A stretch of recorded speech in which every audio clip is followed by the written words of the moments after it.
Tentu kita tinggalkan dulu kisah Ibrahim alaihissalam. Saya mau tutup teman-teman dengan kisah Hajar. Tentu insya Allah nanti malam ada sesi duanya kan. Ya.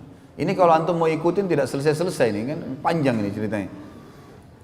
Kita teman-teman sekalian, Hajar alaihissalam waktu ditinggal, manusia, seorang ibu, dia mulai lihat bekal airnya. Zaman dulu orang kendi dibuat dari kulit hewan, kulit unta, kulit kambing, kecil.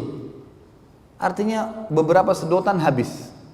Waktu itu Ismail alaihissalam masih dalam susuan, baru setahunan umurnya, gitu kan.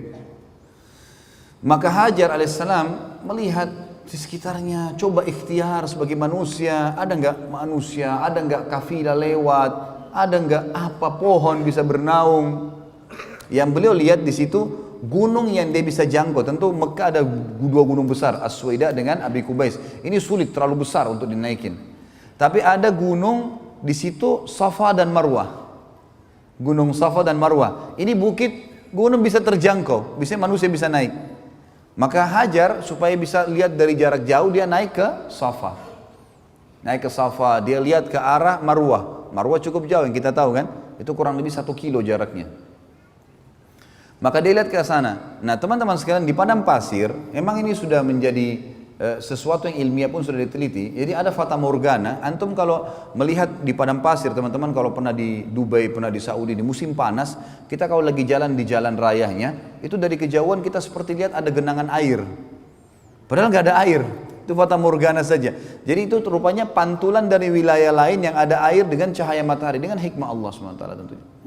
Maka Hajar alaihissalam lihat ke arah gunung Marwah. Beliau lihat di sana ada genangan air, pantulan dari tempat lain gitu.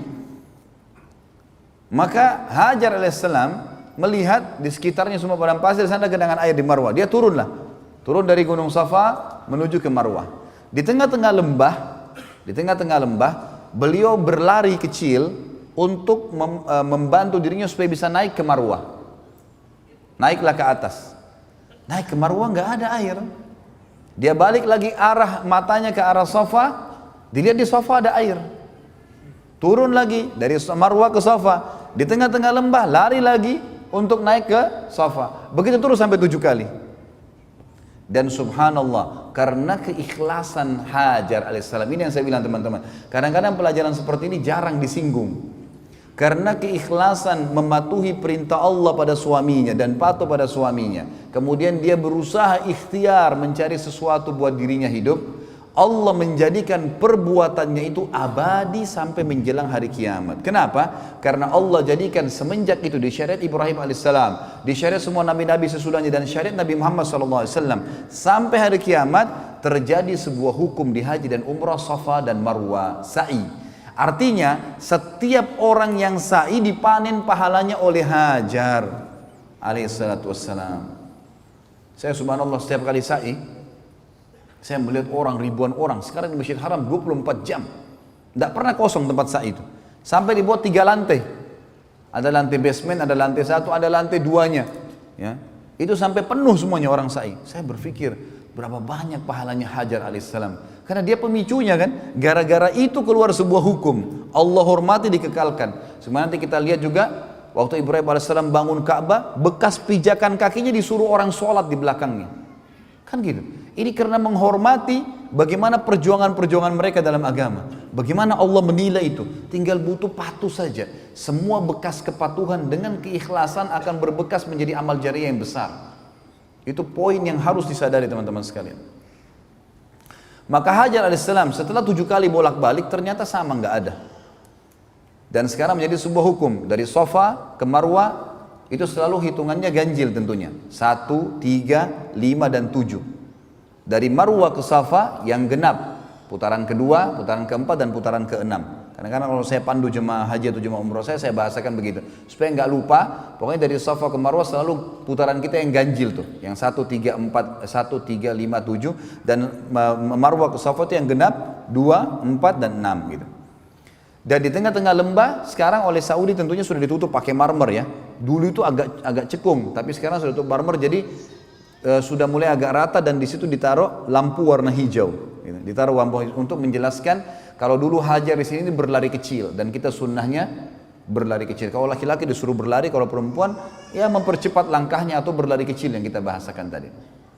Baik, setelah 7 kali teman-teman bolak-balik ternyata ini adalah fata morgana, nggak ada air, maka Hajar pun ambil ikhtiar untuk kembali ke arah anaknya. Waktu itu Ismail AS ditaruh di tanah, jadi tinggalkan di sebuah tempat yang disusun batu-batu dari padang pasir di sekitarnya untuk menaungin minimal dari panas.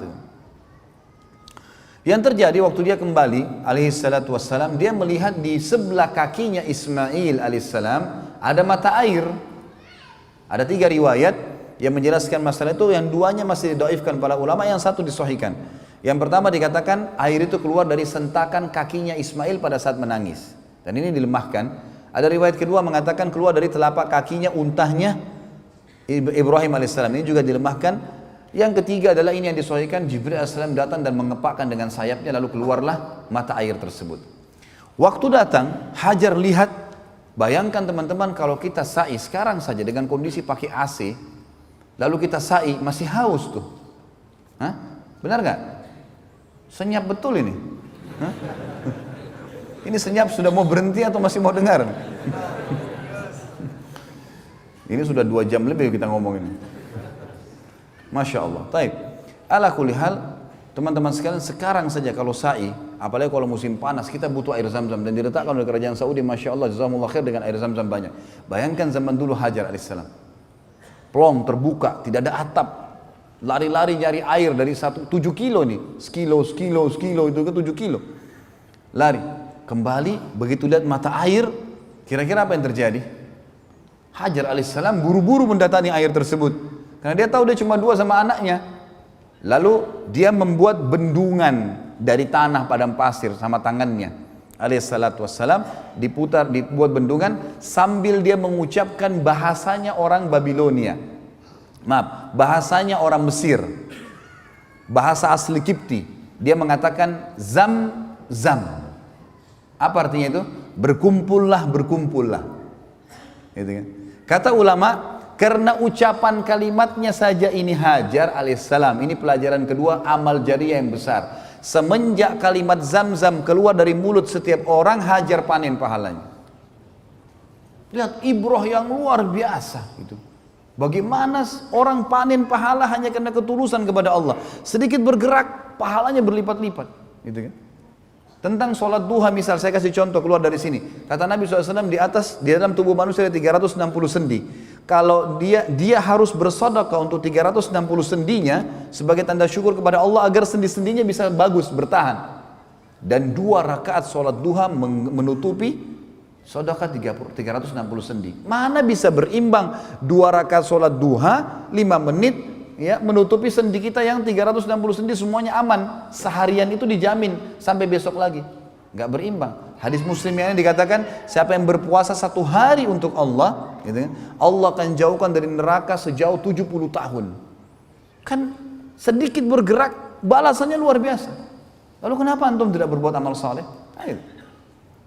Hajar al-Islam cuma mengatakan zam. Ditutup. Apa kata Nabi SAW dalam hadis Bukhari? Semoga Allah merahmati ibunya Ismail.